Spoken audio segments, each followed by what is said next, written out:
400 पार करा रहे थे, हरियाणा में हमारी 90 में से 72 हमको दिलवा रहे थे। तो ये एग्जिट पोल की अपनी एक अलग दुकानदारी है। भारत की न्यायपालिका ने तो कभी उनके खिलाफ अरेस्ट वारंट जारी नहीं किया। भारत की न्यायपालिका ने जांच ही नहीं की अभी तक।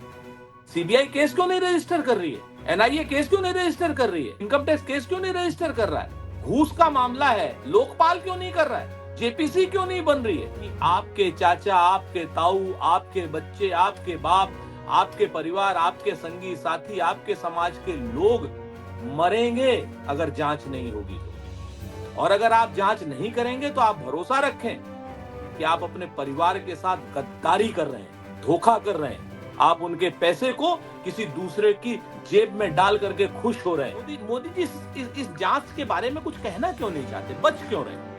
कोई रिश्तेदारी है? सही कि 2014 के बाद ऐसा क्या हुआ कि एक ऐसी सरकार जिसे स्वयं जनता ने चुना है, उसके शासन काल को आप विनाशकाल कह रहे हैं? विनाशकाल कहने की क्या जरूरत है? एक रिप्रेजेंटेटिव डेमोक्रेसी में क्या ये सीधे जनता पर सवाल नहीं है? उन्होंने जनता के उस फैसले का कैसे दुरुपयोग किया? हम तो 54 रुपए में डॉलर छोड़ करके गए थे, कैसे 84 रुपए में हुआ? तो 3 रुपए पर लीटर डीजल पे एक्साइज लेते थे हम लोग, कैसे वो 32 रुपए पर लीटर डीजल पे एक्साइज हो गई? हम तो पेट्रोल पे 10 रुपए की एक्साइज लेते थे, कैसे 33 रुपए पर लीटर पे एक्साइज आपने कर दी? भारतीय जनता पार्टी के लोग, संघ के लोग फोटोओं का दुरुपयोग करने में माहिर हैं। हिंदी अखबारों ने संघ और संघ की विचारधारा के लोगों के साथ मिलकर के कई हिंदी अखबारों ने जितना समाज का नुकसान किया है, देश का नुकसान किया है, जितना इस देश के विविध कल्चर का, बहुलतावादी संस्कृति का नुकसान किया है, ये लोग पाप के भागी बनेंगे, श्राप के भागी बनेंगे और नरक के भागी बनेंगे।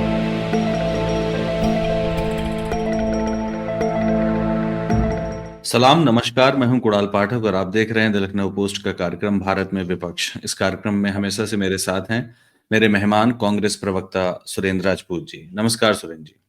बहुत नमस्कार, बहुत बहुत। सुरेंद्र जी, हमारी पिछली बातचीत में मैंने पूछा था आपसे कि कहीं महाराष्ट्र में आपका हरियाणा तो नहीं हो जाएगा, तो आपने हंस के कहा था आप अपना हरियाणा बचाइए, हम अपना बचा लेंगे। अब एग्जिट पोल सामने आ गए हैं, ज्यादातर आंकड़े महाराष्ट्र में महायुति की सरकार ही बना रहे हैं।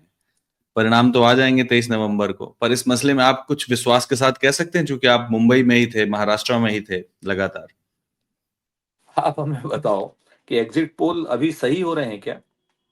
नहीं, इसीलिए तो मैंने पूछा कि आप विश्वास के साथ कुछ कह सकते हैं, इसलिए आप पूछा। बताइए, आप मुझे बताइए ना, मैं आपसे एक उल्टा क्वेश्चन करता हूँ। हम्म जनरल इलेक्शन में एग्जिट पोल गलत हुए, हम्म हरियाणा इलेक्शन में हमारे पक्ष में थे, वो गलत हुए। हम्म। सारे एग्जिट पोल थे हमारे पक्ष में हरियाणा में, बिल्कुल। ठीक है ना? तो आप ये कैसे, हम लोग एग्जिट पोल के हिसाब से ये कैसे मान ले कि एग्जिट पोल सही है और बाकी चीजें गड़बड़ है? क्योंकि वो हम कभी तो, सही हो जाते हैं, कभी गलत हो जाते हैं, इसलिए अरे इसलिए पिछले मैंने पिछले पूछा। पिछले 3 बार का तो लगातार गलत ही साबित हो रहे हैं ना। 400 पार करा रहे थे, हरियाणा में हमारी 72 सर में का 90 में से 72 हमको दिलवा रहे थे। तो ये एग्जिट पोल की अपनी एक अलग दुकानदारी है। हम उस ठीक है। दुकानदारी पे कोई वो आकलन नहीं करते। हमारा अपना आकलन है, हम वहां चुनाव जीतने के लिए लड़े हैं। महाराष्ट्र की जनता ने हमें भरपूर सहयोग भी दिया है, समर्थन भी दिया और आशीर्वाद भी दिया है।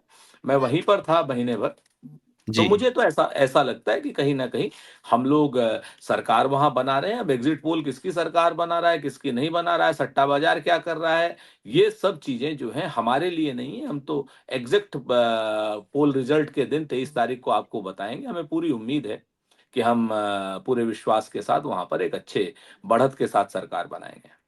तो आप एग्जिट पोल पर भरोसा ना करके जो एग्जैक्ट पोल रिजल्ट है उस पर भरोसा कर रहे हैं?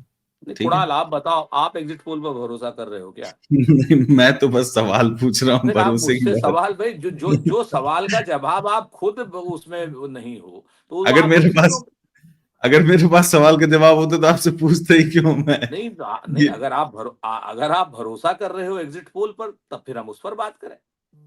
स्टैट की बात है, बस उन्होंने एक स्टैट दी। ये बात सही है आपकी कि पिछले कई बार से लगातार वो फेल ही हो रहे हैं। और चाहे हमारे हमारे पक्ष में हो, चाहे हमारे विरोध में हो, दोनों बिल्कुल, जगह पे फेल है। बिल्कुल सही क्यों बात। क्यों बात की जाए उनकी फिर? ठीक बात है। अभी जो अगला सवाल ले लेते हैं गौतम अडानी को लेकर ही। अभी पीसी चल रही थी, मैं राहुल गांधी जी की पीसी भी देख रहा था।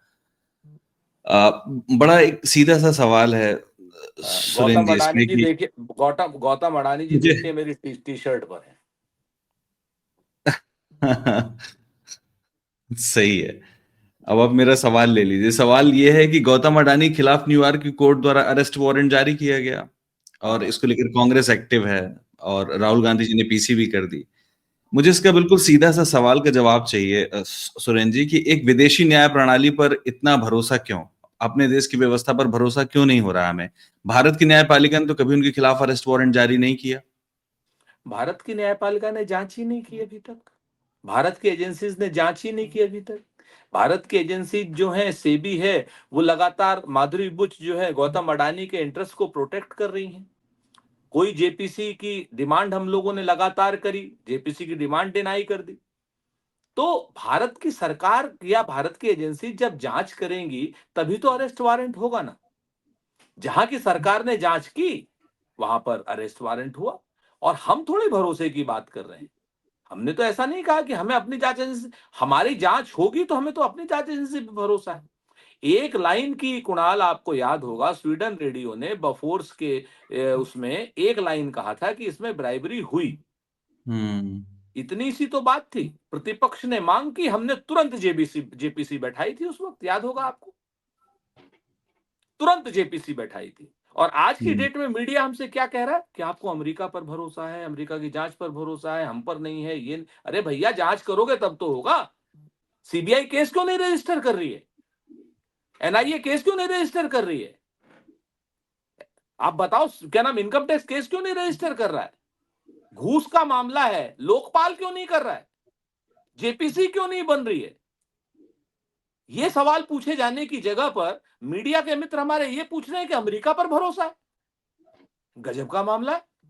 अपराधी को बचाने के लिए या आरोपी को बचाने के लिए मेरे देश के 140 करोड़ लोगों में से जो लोग भी छोटे स्टेक होल्डर हैं शेयर मार्केट के, हम्म।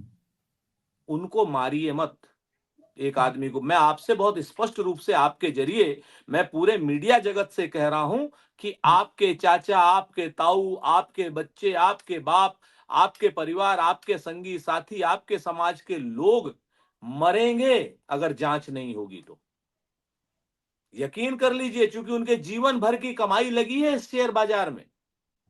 इस शेयर बाजार को अगर आपको बचाना है तो जांच करनी पड़ेगी आपको। और जांच आपको जब करनी पड़ेगी तो अडानी के घर से शुरू करनी पड़ेगी, उसके कंपनी से शुरू करनी पड़ेगी। और अगर आप जांच नहीं करेंगे तो आप भरोसा रखें कि आप अपने परिवार के साथ गद्दारी कर रहे हैं, धोखा कर रहे हैं। आप उनके पैसे को किसी दूसरे की जेब में डाल करके खुश हो रहे हैं। ये बर्बादी के लक्षण है। ये राजनीति से इतर बात है। पर उद्योग जगत के तमाम लोग मानते हैं कि इस तरीके से अडानी के खिलाफ एग्रेसिव पोस्चरिंग, इंटिमिडेट करना होगा। अरे भाई, सुरेंद्र जी। हमने क्या, हम एग्रेसिव पोस्चरिंग कर कहां रहे हैं? हम तो कह रहे हैं जांच करो। साफ साफ जो बेईमानियां दिख रही हैं 20,000 करोड़ शेल कंपनियों में, कहां से आया? जांच करो। हम तो कह रहे हैं जो जो भी, अगर उसने कहीं घूस दी है तो जांच करो। अपने अधिकारियों को दी है, पॉलिटिशियन को दी है, सरकार को दी है, चाहे वो किसी पार्टी के हो, किसी उसके हो, जांच करो। जांच करने में कहां से इंटिमिडेशन हो रहा है, या कहां से हम किसी उग्र तरीके को हम कह रहे हैं? जांच करना क्या बुरी, अगर जांच करना इतनी बुरी बात है तो सारी जांचें बंद कर देते। 2014 से ईडी ने 5,494 के आसपास जो प्रतिपक्ष के ऊपर केस लादे हैं, जांच तो, ये तो इंटिमिडेट करना। भाई, एक तरफ तो भाजपा वाले खुद ही और आप लोग खुद कहते हो कि अगर आपने कुछ नहीं किया है तो जांच से किस बात का डर? बिल्कुल ये सही सब बात। देखिए, मैं आपको फिर बताऊं कि हम्म। चिंगारी का खेल बुरा होता है। लाखों इन्वेस्टर्स का भविष्य, जान, पैसा, जिंदगी, उनका परिवार खतरे में है। एक आदमी के कारण, सिर्फ एक आदमी के कारण, और उसके पीछे के नेक्सस के कारण। और उसके पीछे का नेक्सस बगैर सरकार के सपोर्ट के नहीं चल सकता है। तो आपके कहने का मतलब जो इन्वेस्टिगेटिव एजेंसीज हैं कॉम्प्रोमाइज्ड हैं और सरकार के कहने पर गौतम अडानी की जांच नहीं की जा रही। बात बिल्कुल सिंपल सी है। हम तो लगातार कह रहे हैं जांच करो, जांच कर ही नहीं रहे। आप ठीक बताइए, है। माधवी बुच के खिलाफ इतना स्पष्ट सारी चीजें हैं, लेकिन क्या सरकार ने माधवी बुच को हटाया? नहीं हटाया ना। क्या कारण है? आप समझिए इस चीज को, ये खेल जो है, कहते हैं ना चिंगारी का खेल बुरा होता है। और मैं बहुत स्पष्ट रूप से कहता हूं, देश को बचाने के लिए, देश के लाखों परिवारों को बचाने के लिए, करोड़ों लोगों को बचाने के लिए निश्चित तौर पर जांच होनी चाहिए, वो चाहे कितने भी बड़े आदमी के खिलाफ हो। बिल्कुल क्यों ठीक मोदी है। जी, मोदी जी इस जांच के बारे में कुछ कहना क्यों नहीं चाहते, बच क्यों रहे? कोई रिश्तेदारी है? आप बताओ हमको, अगर कोई रिश्तेदारी हो तो चलो अलग बात है, समझ में आती है। देश बड़ा है या अडानी बड़ा है? अगर देश को आप बचाना चाहते हैं तो जांच करिए। बिल्कुल। अगला सवाल सुरेंद्र जी ये है कि कांग्रेस ने एक पोस्टर जारी किया, ऑफ कोर्स आपने देखा ही होगा, जिसमें 2014 के पहले के समय को विकास काल कह रहे हैं आप, और उसके बाद के समय को विनाश काल कह रहे हैं। एक तरफ मनमोहन सिंह जी की फोटो है, दूसरी तरफ पीएम मोदी की फोटो है। मैं बस ये पूछ रहा हूं कि आप स्पष्ट रूप से ये बताइए कि 2014 के बाद ऐसा क्या हुआ कि एक ऐसी सरकार जिसे 2 बार स्वयं जनता ने चुना है, उसके शासन काल को आप विनाश काल कह रहे हैं? विनाश काल कहने की क्या जरूरत है? एक रिप्रेजेंटेटिव डेमोक्रेसी में क्या ये सीधे जनता पर सवाल नहीं है? अरे इसमें जनता पर कहां से सवाल हो गया? रिप्रेजेंटेटिव डेमोक्रेसी है ना हमारी, तो हाँ, इसलिए। रिप्रेजेंटेटिव डेमोक्रेसी, अगर हमने एक आदमी को चुना था विकास के लिए, अगर वो विनाश के रास्ते पर चल रहा है तो इसमें जनता की कहाँ गलती? लगातार 2 बार चुन लिया जनता ने, लगातार हाँ, तीसरी बार हो गया। नहीं तो अब लगातार तीसरी बार हुआ है, जनता का फैसला अलग है, उसका फैसला शिरोधार्य है। लेकिन क्या जनता ने उस व्यक्ति से ये कहा कि आप हमारा रोजगार बंद कर दीजिए? नहीं, क्या वो उस बात क्या सही। नाम जनता ने ये कहा उनसे कि आप जो है हमारी नोटबंदी करके हमारी कमर तोड़ दीजिए? जनता ने क्या ये कहा कि देश के सारे संसाधनों पर अडानी जी को कब्जा दे दीजिए? क्या जनता ने ये कहा कि एयरपोर्ट से लेकर के, पोर्ट से लेकर के, रेल, तेल, भेल, रक्षा, सब कुछ आप एक ही आदमी अडानी जी को दे दीजिए और उसके बाद जांच भी मत कीजिए? जनता ने ये कहा क्या? जनता ने क्या ये कहा कि रात को 1:30 बजे सीबीआई के डायरेक्टर को उसके पद से रात को 1:30 बजे हटा दीजिए? ये कहा था क्या जनता ने? नहीं कहा था ना। जनता ने क्या ये कहा था कि आप गरीबों को छत मत दीजिए, जो आपने वादा किया था? तो जनता ने तो आपको अच्छे काम के लिए लाया थी। जनता हिंदू मुसलमान कराने के लिए तो नहीं लाई थी ना। तो आप जनता के पीछे क्यों छुपना चाहते हैं? जनता ने अपने विवेक से विधि सम्मत अच्छा निर्णय दिया, हम जनता के निर्णय पे कोई क्वेश्चन नहीं उठाते। लेकिन जो लोग सत्ता में आए, उन्होंने जनता के उस फैसले का कैसे दुरुपयोग किया, कैसे विनाश काल हुआ? हम तो 54 रुपए में डॉलर छोड़ करके गए थे, कैसे 84 रुपए में हुआ? हमने तो 3 रुपए पर लीटर डीजल पे एक्साइज लेते थे हम लोग, कैसे वो 32 रुपए पर लीटर डीजल पे एक्साइज हो गई? हम तो पेट्रोल पे 10 रुपए की एक्साइज लेते थे, कैसे 33 रुपए पर लीटर पे एक्साइज आपने कर दी? ये जो जनता पे के ऊपर जो लूट का वो आपने लगाया, तो क्या उस पर बात नहीं होनी चाहिए? बिल्कुल बात होनी चाहिए। सवाल ये अगर कि बात अगर अगर बात होनी चाहिए, अगर हम पोस्टर भी लगाते हैं या हम जनता को अवेयर करते हैं, तो उसमें जनता के फैसले पर हम कहां सवाल उठा रहे हैं? मोदी के फैसले पर सवाल उठाना, जनता के फैसले पर सवाल उठाना है? क्या मोदी इतने बड़े हो गए? नहीं, मैं ये पूछ रहा हूँ कि अगर जनता की महंगाई से कमर टूट रही है, तो जनता को पता नहीं चल पा रहा है कि उसकी कमर टूट रही है? अगर उसको रोजगार नहीं मिल पा रहा, अगर घर में 5 में से 3-4 लोग बेरोजगार हैं, तो उनको नहीं पता चल पा रहा है बेरोजगार हैं वो। तो आलू महंगा, 2014 प्याज महंगा, हर चीज महंगा, फूड इन्फ्लेशन दो अपने दो टॉप पर दो पहुंच गया है। 2014 से लेकर के अब तक क्या मोदी जी को 52% वोट मिला है? आज भी मोदी जी का वोट कितना आया है? तो क्या आप जनता के जो 65% मोदी जी के खिलाफ वोट है, उन 65% लोगों को आप बेवकूफ बताना चाहते हैं? सिर्फ 35% लोगों को समझदार बताना चाहते हैं? क्या उन्होंने महंगाई के खिलाफ वोट नहीं किया, जो 65% अक्सरियत के लोग हैं? क्या उन्होंने बेरोजगारी के खिलाफ वोट नहीं किया? किया ना। बिल्कुल। लेकिन बहुदलीय लोकतंत्र है, जो जीता वो सिकंदर है। तो दोनों चीजें अलग अलग हैं। दोनों चीजों को एक एक जगह पे मिला करके मोदी जी को बचाने का जो मेन स्ट्रीम का मीडिया कुत्सित प्रयास कर रहा है, इस प्रयास से बचा जाना चाहिए। क्योंकि मेन स्ट्रीम का मीडिया अपनी क्रेडिबिलिटी खो रहा है ये करके। तो जनता के फैसले पर प्रश्न मत उठाइए कुणाल भाई। मैं सवाल नहीं उठा रहा हूँ जनता के फैसले पर, मैं तो बस ये पूछ रहा हूँ मैं तो सोचता हूँ कि जनता की कमर टूटी महंगाई से जनता को पता चलना चाहिए था, तो उनको पैंसठ रिफ्लेक्ट पैंसठ परसेंट लोगों ने क्या नाम कमर टूटना माना है, 35% लोगों ने नहीं माना ना। मैं आपसे ये कहना चाह रहा हूँ। This is how Indian democracy works, कि जिसको तो ज्यादा मिलेगा वही जीतेगा। इसीलिए तो सबसे ज्यादा अच्छी बात है कि ये क्या नाम है, हमारे हिंदुस्तान की जो बहुदलीय प्रणाली है, ये सर्वोत्तम प्रणाली न होकर के सर्वग्राह्य और सर्वस्पर्शी प्रणाली है, और इसमें तमाम कमियों के बावजूद अभी भी देश की सरकार को चलाने के लिए दुनिया में एक अच्छा मॉडल है।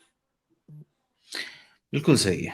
एक सवाल और है, थोड़ा सा पुराना है सवाल, लेकिन मुझे लगता है कि इसका जवाब आपको देना चाहिए। कि दैनिक जागरण में राहुल गांधी ने एक लेख लिखा था, लेख हाँ उन्होंने कई जगह लिखा था, पर वो दैनिक जागरण में भी छपा था। ये जो अखबार है ना, ये जो दैनिक जागरण है, ये पिछले 10 सालों से लगातार नेहरू गांधी फैमिली और कांग्रेस, स्पेशली कांग्रेस के खिलाफ जो है एक प्रोपेगेंडा चला रहा था। और ये कोई भी देख सकता है। और हिंदी पट्टी एक बहुत बड़ा जनसंख्या को, बहुत बड़ी वोटर आइडेंटिटी को कवर करता है। एक ऐसी जगह पर जाकर के लेख लिखना आपको लगता है कि ठीक रहेगा? ठीक ठीक फैसला था? देखिए, फिर से उन्होंने लेख लिखा, जिन्होंने छाप दिया उसका भी भला, जिसने नहीं छापा वो तो लेख सबके लिए था, सब छाप लेते। हमने उस पर कोई बैन थोड़ी लगाया हुआ था। नहीं, बात बैन की नहीं है, वो एक प्रोपेगेंडा मशीन है, वो एक प्रोपेगेंडा मशीन है। मैंने आपसे क्या कहा कि मीडिया को वो लेख गया। हम्म। हम लोग तो वो लोग हैं तो हर कि जगह भेजा जब होगा ना आपने, अलग हाँ अलग अलग से हर हाँ जगह भेजा गया होगा। हाँ, तो हाँ, उन्होंने जिसने सीधी सीधी सी बात है, जब हमारा तो कहते हैं ना कि पाप से घृणा करो, पापी से नहीं। ठीक बात, ये तो और भी अच्छी बात जब आपने कही, इसीलिए तो हाँ मैं जब पूछ रहा हूँ कि जब यदि जब यही लेख जब जब पांचजन्य में छपता हाँ तब। हाँ हाँ, छप जाता, हमें क्या था। ठीक बात है, तो हमने क्लेम नहीं किया। पांचजन्य ठीक वाले बात। हिम्मत करें, छापे उसको। तो देखिए, इस हमारा बड़ा स्पष्ट मानना है कि हम्म। अधिक से अधिक लोगों तक राहुल गांधी जी का विचार पहुंचे। और अगर ओके। कोई आदमी जिसको हम अपना प्रतिद्वंदी या हम अपनी विचारधारा का नहीं भी मानते हैं, हम्म। अगर वो भी हमारे विचारों को आगे ले जा रहा है, हम्म। तो हमें आपत्ति नहीं है। हम उससे कहने नहीं जा रहे हैं कि आप हमारा छापो। बिल्कुल सही बात है। अब इसमें एक अगर सवाल और है। आज की डेट में पांचजन्य उसको उठा करके छाप लेता है तो छापे भाई, हम कोई क्लेम नहीं करने वाले, हम उनको मना नहीं करने वाले, लेकिन हम उनके यहाँ बिल्कुल जाएंगे नहीं कि आप छापिए। बिल्कुल ठीक बात। दैनिक जागरण को भी तमाम लोग जो है अनऑफिशियली भारतीय जनता पार्टी और आरएसएस का मुखपत्र ही हाँ, कहते हैं, जिस तरीके से बिल्कुल पांचजन्य वो मुखपत्र है। जैसे ये आपने कहा ना बिल्कुल कि विचार, जैसे आपने कहा कि विचारधारा फैलनी चाहिए, तो हम कहीं भी छप जाए हमें कोई आपत्ति नहीं है, ये भी बात बिल्कुल सही है। तो क्या अगर आरएसएस मुख्यालय से कभी राहुल गांधी के लिए इनविटेशन आएगा तो वो जाएंगे वहां बोलने के लिए? नहीं। आरएसएस मुख्यालय इनविटेशन को एक्सेप्ट करना हमारा काम है। आरएसएस यही जिस तो मैं दिन यही तो मैं पूछ रहा हूँ आपसे, यही तो पूछा भाई, वहां पर जाकर भी तो विचार ही रखेंगे, उनके नहीं सामने विचार चला जाएगा। ना वो ना ना एक्सेप्ट करें ना करें। वो नहीं नहीं, वो बात नहीं है। जी। हमारा लिखा हुआ हमने भेज दिया, जिसने छापना हो छापे, लेकिन हम इन पर्सन वहां जाएंगे तो वो फोटो अगले 200 साल तक बोलेंगी। भारतीय जनता पार्टी के लोग, संघ के लोग फोटोओं का दुरुपयोग करने में माहिर हैं। एक बार गांधी जी साबरमती के आश्रम में संघ वालों से मिले थे, और उन्होंने पूछा कि साहब तुम्हारा फाइनेंशियल सोर्स क्या है। संघ वाले बता नहीं पाए। वर्धा में, मैं करेक्टली बता रहा हूं। तो इस बात को लेकर के संघ वाले जो हैं आज तक कहते हैं गांधी जी जो हैं संघ के सम्मेलन में आए। मैं आपको अभी प्रणब मुखर्जी का बताता हूं। प्रणब मुखर्जी गए थे। प्रणब बताओ। मुखर्जी ने अपनी बात बड़ी दृढ़ता से रखी, स्पष्टता से रखी। लेकिन प्रणब मुखर्जी ने क्या बोला था ये आप नहीं बता सकते हो, लेकिन प्रणब मुखर्जी संघ के मुख्यालय में थे, वो आपके पास फोटो आप तुरंत दिखा सकते हैं। तो ये जो फोटो शूट अपॉर्चुनिटी का दुरुपयोग करने में जो लोग माहिर हैं, संघ और भाजपा के लोग, उसके खिलाफ हम हैं। हमारे विचार तो हम लिख करके भेज ही रहे हैं, वो छापे हैं। मैं तो कहता हूं 5 जनवरी में छापे, वो छपा हुआ लेख है। मैं आपके जरिए दोबारा से आदरणीय मोहन जी भागवत से कहता हूं, छाप लीजिए उस लेख को। ऑर्गेनाइजर में भी छापिए, उसमें भी छापिए, अगर हो हिम्मत तो छापिए। बस जाने में आपको लगता है कि फोटो अपॉर्चुनिटी हो जाएगी, इसलिए जाना नहीं चाहिए। दुरुपयोग करते हैं वो, दुरुपयोग चलिए, करते हैं। बिल्कुल सही कह रहे हैं आप, लेकिन ये विचार विचार की बात है। तमाम ऐसे लोगों को लगता है, हमारे कई साथियों को लगता है, और मुझे लगता है देश में बहुत सारे लोगों को लगता है कि जितना ज्यादा नुकसान हिंदी पट्टी के अखबारों ने इस देश का किया है पिछले 10-15 सालों में, उतना किसी और ने नहीं किया, मैं आरएसएस भी नहीं बिल्कुल कर सकता। 100% आपसे सहमत हूँ। वैसे बस अखबारों इसको में अगर चीजें जाएंगी तो बहुत मुश्किल थोड़ा सा करेक्ट कर लीजिए। हम्म। संघ ने नहीं, हिंदी अखबारों ने संघ और संघ की विचारधारा के लोगों के साथ मिलकर के कई हिंदी अखबारों ने जितना समाज का नुकसान किया है, देश का नुकसान किया है, जितना इस देश के विविध कल्चर का, बहुलतावादी संस्कृति का नुकसान किया है, ये लोग पाप के भागी बनेंगे, श्राप के भागी बनेंगे और नरक के भागी बनेंगे। ठीक बात है। और उन अखबारों में लेकिन राहुल गांधी का लेख भी दिखाई देता रहेगा। अपनी बात मैंने रख दी आपके सामने। ठीक है सर, ठीक है सुरेंद्र जी, इस बातचीत को यहीं खत्म करते हैं। बहुत